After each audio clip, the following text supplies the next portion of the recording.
Ah, lait de coco, on a toujours besoin de lait de coco. Oh, non mais les boîtes de thé, c'est les mêmes. Je te jure, dans les années 80, c'était exactement les mêmes. J'ai l'impression de retrouver le salon de ma grand-mère. Oui, Sophie est demandée à l'accueil. Attends, oui, elle arrive.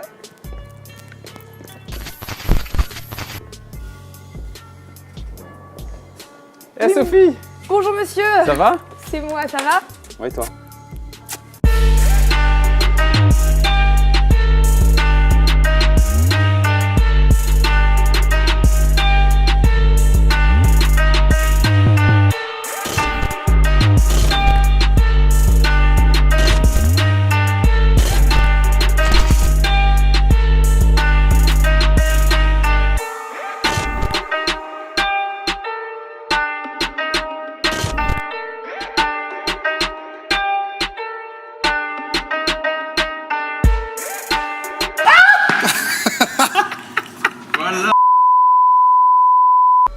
Ça va Sophie? Ouais, super Sony, et toi? Ouais. Présente-toi un petit peu parce que même moi je te connais pas encore. C'est bien. vrai? Ouais. J'ai J'ai aperçu ton Insta vite fait. Je pense que tu as dû faire pareil pour le mien. Mais... Vite fait. À toi. Alors bonjour, je m'appelle Sophie, j'ai 37 ans. J'habite dans le 13e. Ouais, merci. En général, les Asiates, le problème, c'est que pendant très longtemps, tu fais jeune. Et le jour où tu prends 50 ans d'un coup. Ouais, en fait, c'est pas un problème au début, mais peut-être C'est ça. après. Ouais. C'est ça. Tout à coup, genre, t'as l'air d'avoir 90 ans. C'est pour ça qu'il faut en profiter un maximum. Non, je suis. Donc, t'habites à côté? Ouais, voilà, j'habite juste à côté. Je suis née ici. Ok. Et je suis d'origine chinoise-cambodgienne, mais parisienne. Tu vois, et j'ai grandi en banlieue, mais je suis revenue récemment, et là j'adore parce que le quartier est en train de bouger, en train de grave changer. Et j'adore cette transformation qui se voit, qui se sent, et qu'on parle autrement, différemment des Asiatiques, de la culture asiatique. Et ça me fait plaisir d'être un peu, tu vois, genre mettre un peu la main à la pâte. Ouais, d'être un peu le genre de figure de proue de ce nouveau mouvement. Oh, pas figure de proue, mais juste plus en mode contribution, tu vois, genre c'est un peu comme famille, quoi. La ouais, famille, non, bien sûr. Qu'est-ce que tu peux faire pour aider, porter des cartons, faire à manger? Ouais, je vois ce que tu veux voilà. dire. Ok. Moi, c'est plus en mode, tu veux quoi comme rouge à lèvres? tu veux faire du yoga?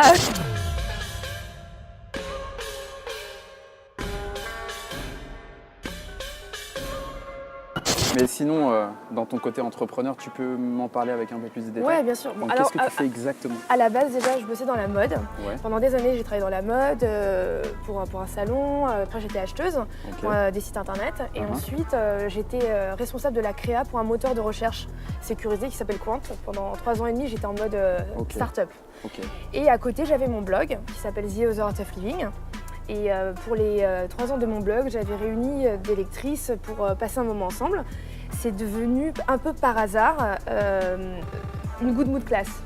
Et depuis, du coup, c'est devenu une réunion qu'on fait régulièrement un peu partout. Donc on en a fait une à Lyon, on en a fait plusieurs à Paris, là on part à Strasbourg, on va à Nantes. Donc si je comprends bien, donc good mood class, il s'agit d'énergie positive et exactement, tout, c'est ça? Exactement. C'est un peu mon truc, je suis très branchée développement personnel et tout parce que... ça tombe bien moi aussi. C'est vrai? Ouais. T'es quoi comme signe? Chinois ou... Les deux. Alors cochon pour le côté asiatique et sinon scorpion. D'accord, passion. Je sais pas, paraît-il. On peut dire destruction, passion. Ouais, mais ça va ensemble. Voilà, exactement. Fais pas les choses à moitié, quoi. Et sinon, mais à la base, dans ton blog, en fait, c'était quoi le topic? À la base, c'était pas déjà fait exprès. J'avais négocié un licenciement économique et le jour où je quitte Borne, j'apprends que je suis enceinte de mon 2e fils. Wow, trop bien. Donc, tu vois, genre le signe déjà. J'arrive au Pôle emploi et la conseillère du Pôle emploi, incroyable, qui me dit « Écoutez, c'est formidable, c'est la meilleure chose qui pouvait vous arriver. Vous allez faire votre grossesse et réfléchir à votre prochaine vie professionnelle. » Mais Super. pour ça, ah ouais, non mais incroyable. Et du coup, elle me dit, en revanche, vous êtes hyper créative, mais vous le savez pas. Il va falloir repartir à l'école parce que... Ah, donc elle avait décelé ça chez toi? Okay. Ouais. Et tu vois, j'avais quand même 33 ans déjà. J'avais vraiment... je savais rien faire par moi-même. J'ai toujours des idées, mais je savais pas quoi faire. Mais en fait, tu as toujours eu l'habitude d'être corporate. Exactement. Parce que dans une entreprise, tu as toujours quelqu'un qui arrive à faire quelque chose à ta place. C'est ça. Et là, elle me dit, bah non, l'idée, c'est que si vous devenez freelance ou indépendante, il va falloir apprendre à faire les choses par vous-même. Et je vais vous envoyer à l'école et vous allez faire des formations, Photoshop, HTML. Il y a des gens qui travaillent le dimanche? Ouais, je crois il fait des heures sup celui-là. Tu me dis quelque chose. Ouais, on verra après. Et du coup, elle m'a donné tous les outils PAO et web pour que je puisse faire des sites internet Ok, en fait. donc ouais, c'est bien spécifique. Hein. Assez spécifique, digital, parce qu'elle me demandait ce que je voulais faire, je ne savais pas, mais tout ce que je savais, c'est que je voulais m'orienter un peu sur le digital, parce que je sentais que quand même, on allait dans ce sens, et j'aimais bien. Ok. Et du coup, je lisais beaucoup de choses sur le développement personnel à cette époque, et pendant tous ces livres, ce que je lisais régulièrement, c'est qu'il faut, pour pouvoir créer un projet, le penser, le dire et l'écrire, c'est une façon de les matérialiser. J'allais dire le visualiser. Et visualiser. Ouais, là, c'est la première étape. Voilà. Tu penses, tu visualises, et après tu l'écris. Une fois que tu l'écris, le projet il se matérialise. C'est ça. Et du coup. Tu connais le secret? Évidemment. On a bien. Mais c'est le secret, le pouvoir du moment présent. Et celui qui m'a fait switcher, c'est vraiment le pouvoir de l'intention. Que je te recommande vraiment. En fait, du coup, comme je lisais beaucoup de choses sur le développement personnel à cette époque, et il fallait qu'on fasse un site à l'issue de cette formation. Et il fallait donner un titre. Tu allais parler de ça justement? Non, pas du tout, pas du tout. Et en fait, je me disais, mais qu'est-ce que je veux en fait dans la vie? Et j'avais aucune idée. Je me dis, tout ce que je veux, c'est vivre différemment. Et j'ai appelé ce fameux site que je faisais au Pôle emploi, The Other Art of Living, parce que je savais juste que je voulais vivre différemment. Et à la fin, mon mari m'a dit, bah tiens, on n'a qu'à acheter l'URL et tu vas garder ton site. Et j'ai des copains qui m'ont aidé un peu à le développer, c'est moi qui fais tout le graphisme. Et le site n'a pas changé depuis le Pôle emploi. Quoi. Donc c'est historique. Ouais, grave. C'est genre, je suis un produit du Pôle emploi. Non mais tu as vu ça? Ah oui, on nous propose un travail. Oui, mais est-ce que tu as tout lu jusqu'au bout? Tu me connais bien. Tu connais ma réaction dans ce genre de cas. Bah oui, évidemment, Niki. Je te connais par cœur. Le client est un homme et il doit être vieux parce qu'il nous écrit sur un parchemin. Et donc, tu n'as pas du tout envie d'accepter ce travail. Exactement. Je préfère travailler pour une jolie fille. Est-ce que tu as une anecdote en particulier sur ton frère? Ah bah oui, évidemment. En fait, tant que frère, tu sais, c'était un peu comme la maison. Ouais. C'est deuxième maison. C'est ça, la deuxième maison. C'est là où tu viens te ravitailler. On est obligé de venir, tu vois. C'est le samedi après-midi, après avoir mangé au resto avec tes parents. Bah, attendez, on va chercher. Nous, c'était le samedi. Samedi, ok. C'est le samedi. Ta mère, elle veut toujours aller chercher un petit truc. Et en fait, tu finis toujours avec genre 2 caddies, quoi. Et du coup, moi, je prenais toujours les mêmes trucs parce que tu as tes petites habitudes. Parle-moi de ton truc fétiche, justement. Qu'est-ce que t'aimais bien prendre? Mais j'ai croisé tout à l'heure, j'ai vu le machin. Et en fait, c'était, tu sais, c'était des petites friandises. C'était des petites pièces rouges à la prune. Vas-y, fais-moi voir. Qui ressemblent à des pièces. Attends, je sais plus où c'est passé. Oh, c'est là! Non mais ça, c'est un truc de fou. Non mais ça, les pièces, ceux qui savent. Ça, quand j'ai vu ça, tu faire le paquet. Moi, j'ai jamais vraiment aimé ça. C'est vrai? C'est rouge, c'est ça? Oui. Et tu te rappelles, il fallait ouvrir les paquets et le premier truc. Tiens, d'ailleurs, on est comme à la maison, hein. On va l'ouvrir. Ouais, vas-y, je te cache. Attends, prends dans la poche. Ah, c'est dur, hein. Ah non, tu peux pas partir comme ça. Et là, le packaging a un peu changé, contrairement à plein de choses. Ils ont upgrade de ouf. Genre en mode doré et tout. Et donc, on l'ouvrait quand on était petit. En fait, il y avait une pièce que tu devais décoller d'abord. Ouais, exact. Tu te la décollais. Et elle était toujours morte, la première, parce que tu sais, il y avait le bout de papier qui collait. Exact. Donc, il fallait prendre la deuxième. Ouais. Oh, non, mais là, genre. Mais ça n'a pas changé, c'est pareil. Mais non! Et j'avais toujours l'impression que tu gagnais quelque chose, tu vois. Et elles étaient jamais de la même taille. Sauf que c'est pas Kinder, quoi. Tiens, voilà. Le goût de l'enfance. Non mais ça, c'est un truc de fou. Le même goût. Même goût. Ouais, moi. En plus, ils ont été super smart. J'ai goûté pour te faire plaisir. Pardon, je suis désolée. Parce qu'en vrai, j'aimais bien quand j'étais petit, mais après j'ai fait une overdose. Non mais moi, le fait qu'ils aient changé de papier, je trouve ça encore meilleur. Bon, c'est quoi, regarde, je peux te le mettre dans ta poche. Ok, on y va. On dira rien, on n'a rien vu. 모르는 아저씨가 예빈아 깎아 먹으러 가자 이러면 안 돼요 해야지. Toi, en tant que femme asiatique vivant donc en France, donc quelle est votre place? Bah écoute, je t'avoue, pour moi, asiatique ou pas, genre on est juste comment femme. Comment tu te considères déjà? Ah moi je suis française. Ok. Si tu veux, c'est très bizarre à dire, mais j'ai jamais trop vu de différence entre C'est pas bizarre. Mais ouais, mais en fait là, souvent les gens, ils arrivent avec un peu leur histoire, leur truc et tout. Moi je suis complètement d'accord, mais j'ai été élevée, je suis née en France, j'étais à l'école avec des Français, et en plus quand j'étais un peu à la campagne, il n'y avait pas beaucoup d'Asiates. À la campagne ou ça?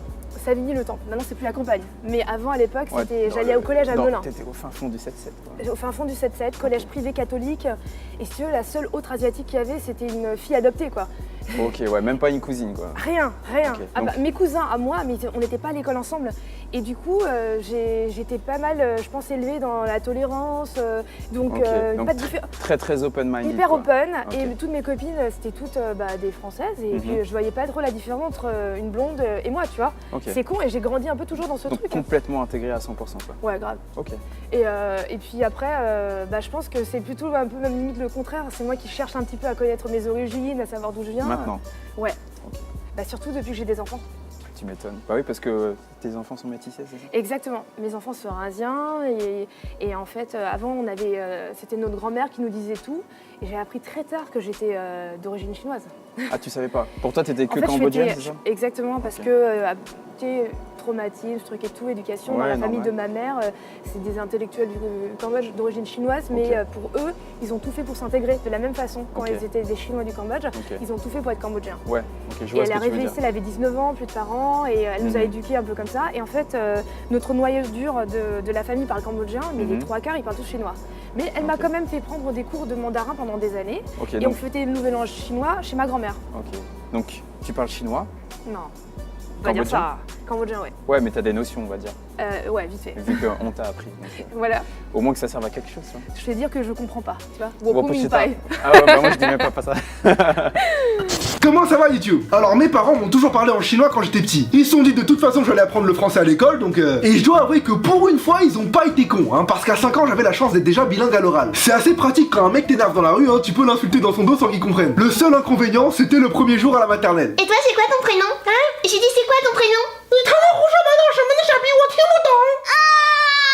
Et sinon, avec les mecs, c'était comment? Bah déjà, tu sais, mon mec, ça fait 20 ans qu'on est ensemble cette année. 20 ans. Ouais. On va dire c'est un exploit de, Ouais, c'est de nos chaud. jours. Même nous, on s'est dit, putain, 20 ans, on a vécu plus ensemble que pas ensemble. Ok. Mais vous vous êtes rencontrés comment? Bah au lycée. On a eu une année de séparation. C'est ton premier amour? Ouais. On a eu une petite phase où on s'est séparés pendant 1 an au bout de 3-4 ans. Ok.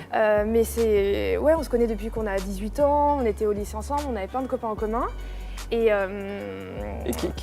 Comment il a accroché sur toi, sur le fait que t'étais asiatique, que t'étais différente, oh, je pense pas. ou un autre aspect Ah non, je pense lui, c'était parce que j'étais peut-être un peu différente, c'est sûr, Mhm. mais le plus le fait que je sois speed ouais, par et un rapport à ton peu tempérament. chelou, tu vois, que parce que j'étais asiatique. Et sinon, qu'est-ce que t'en penses de ce que peuvent dire les gens sur les meufs asiates en général? Ouais, pas de fesses, pas de forme et tout. T'en penses quoi, toi? Ils ont raison. Ouais, ça a changé quand même un peu. Hein. Ouais, mais carrément. Déjà, les morphologies sont plus les mêmes parce que les asiatiques d'avant mangeaient pas la même chose, Exact. tout simplement. Donc du coup, Ouais, c'est ton conditionné corps, par la nourriture. le temps, la pollution, ce que tu manges va modifier ton corps. Et puis après, je t'avoue, les clichés, je trouve que c'est, tu vois. Toi, t'en as vécu des clichés ou des mini persécutions là, par rapport à ton physique ou, Je t'avoue pas trop, Pas trop. mais alors après, peut-être que tu vois, genre, je les ai toujours entendus et connus. Ouais. Le côté femme asiatique, ultra sexy, tu les vois que genre dans des trucs de cul. Ah, genre sur le côté fantasme. Un Ouais, peu. voilà, c'est ça, ok. geisha, machin. Ouais. Mais si tu veux, je suis tellement éloignée de ça. Moi, j'étais élevée dans une famille avec quasiment que des mecs, très garçons manqués. Ouais, donc limite t'es hermétique à tout ça. Ah mais totalement, mais moi mes oncles quand j'étais petite, tu vois, genre avant de te dire bonjour, ils me faisaient une prise de karaté quoi. si tu veux, genre c'était Mortal Kombat, c'était à la maison, la fureur du dragon, c'était vraiment, j'avais que des trucs de mecs. On va leur montrer ce qu'est la boxe chinoise. Oui, il va vous montrer la boxe chinoise. Sinon, petite question qui a un rapport avec moi, ce que je fais. T'écoutes quoi en ce moment comme musique? Moi j'ai toujours beaucoup écouté de rap et, Ouais. et de rock. J'avais Ok, écouté donc beaucoup de vieux vraiment, trucs hyper old school, Ok, mais depuis toujours. ok. Tu vois, je vais être autant à écouter du Wu-Tang qu'à écouter du David Bowie. Ça, c'est la base. T'es vraiment sur deux trucs Ouais, différents, ok. Et en ce moment, il y a un truc qui te plaît en particulier? Ou alors tu restes vraiment sur l'ancienne école et t'écoutes pas ce qui se Bah, en passe? fait, des fois, je sais même plus ce qui est nouveau ou pas, parce que comme les nouvelles modes aujourd'hui ressemblent. Ouais, tu se regardes, recycle et tout. tu regardes, tu sais, Marc. Qu'est-ce que tu vas me sortir? Putain, merde, j'ai un trou de mémoire. Okay. Oh yeah, we dripping up and that's getting paid. Ooh, don't we look good together? Bah ouais, Bruno Mars. Mais oui, Bruno Mars. Non, mais tu vois, quand tu vas à Bruno Mars, tu sais plus si c'est aujourd'hui ou c'était il y a 20 ans. Le dernier clip, on dirait le Prince de Bel-Air. Je vois ce que tu veux dire. Bah, il a recyclé la vibe de l'époque. Exactement. En mode 2018. Et tous les gens que nous, on kiffait à cette époque, ils sont en train de faire un peu leur revival et leur comeback.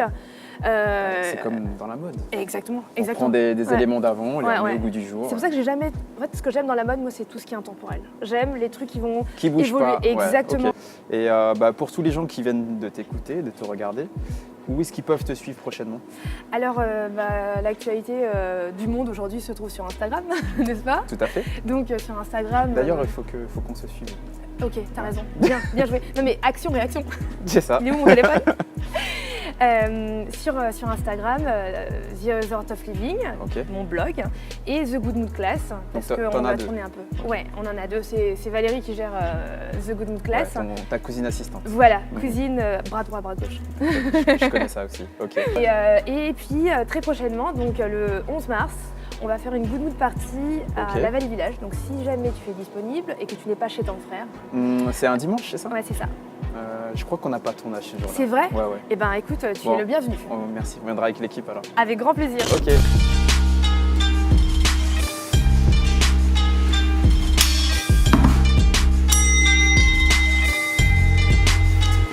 Après toi. Tu peux mettre un appareil différemment dessus. Vincent, je te ramène Sophie. C'est à toi de la cuisiner maintenant. Ouais, t'inquiète pas, c'est mon boulot, c'est mon boulot.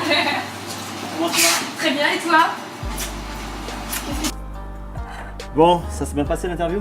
Non, pas du tout. Non, je rigole. Oui, bien sûr. T'es parti avec quelque chose de concret, un petit souvenir? Faut pas le dire. Oh merde. Voilà, je vais te préparer un plat que j'aime bien. C'est un plat japonais, ça s'appelle oyakodon. C'est un gros bol de riz en fait. C'est un gros bol de riz à la japonaise. Et dedans, tu vas avoir une sorte d'omelette cuite dans un bouillon de dashi. Dashi, c'est un mélange entre du kombu, c'est des algues que tu laisses infuser. Tu auras du mirin, du saké, du soja. Ok. Et après, tu casses tes œufs à l'intérieur, tu fais cuire ton poulet et tes oignons. J'ai les mains propres. Oh, t'inquiète pas. Il faut que la poêle doit faire la taille du bol. Ok. Donc après, à l'intérieur, tu balances un petit peu ton saké,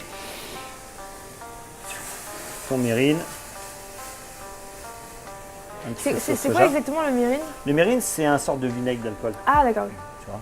Après, tu mets des gros morceaux d'oignon coupés un petit peu en gros quartiers. Ok.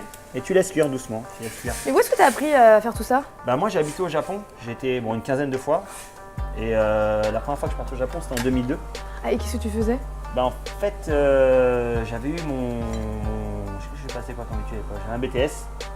Et après, je me suis dit, il faut que je fasse quelque chose. Je vais prendre une petite année sabbatique. Et en 2002, c'était la Coupe du Monde au Japon, Japon-Corée. Je me suis dit, why not, pourquoi pas se barrer et essayer de faire quelque chose. Je suis parti au Japon. J'ai fait mon visa Working Holiday, c'est vacances-travail. Et je suis parti un an là-bas et je suis resté un an. J'ai réussi à. Bon, je bossais en boîte de nuit, comme tous les Français qui ne sont pas expats, voilà ce que je voulais dire. Okay. Et après, je me suis fait plein de potes là-bas, je me suis retrouvé prof d'anglais pour des enfants. Donc je suis resté un bon moment au Japon. Et tu as eu le temps de goûter à plein de trucs quoi. Ouais, en fait, je mangeais. Moi j'aime bien manger, je mange beaucoup de choses. Et il y a. En 2005, quand j'étais là-bas, j'ai rencontré à côté de mon université, j'étais à côté de Waseda. C'est la station Takada no Baba. Je suis jamais dans le Japon. Il fallait faire un tour, c'est ouf. Et il y avait une petite vieille qui faisait ça. C'était genre mon plat de survie. Et c'était hyper bon. Donc après, j'ai un peu regardé comment elle fait. Et puis après, t'apprends, tu vois. Génial. Après, on a plus ou moins maintenant, grâce à tous les magasins, tu as plus ou moins tous les ingrédients en France. Plus ou moins, tu peux trouver un peu tout. Et tu vois, le saké, le mirin, la sauce soja. Je ne sais pas du tout. Souvent, c'est un sorte de vinaigre avec lequel ils font aussi le riz pour les sushis. Ah, ok, d'accord. Il y a différents mirins. Ouais, c'est ce qu'en fait, on dit toujours vinaigre japonais. Ouais, c'est ça. Ah ouais, je sens l'odeur. Tony, viens! Il est parti, tu peux venir? Viens. Regarde, viens, on change la recette. Qu'est-ce qu'on fait là? On va lui ruiner sa sauce. C'est quoi ça? T'as dit que ce truc c'était hyper salé. Attends, on va mettre le truc hyper salé. Qu'est-ce qui se passe ici? Ah rien, t'inquiète, j'ai bien surveillé, on n'a pas touché au truc. Oui. Ça sent la magouille. Ah non, on n'a rien fait. Hein.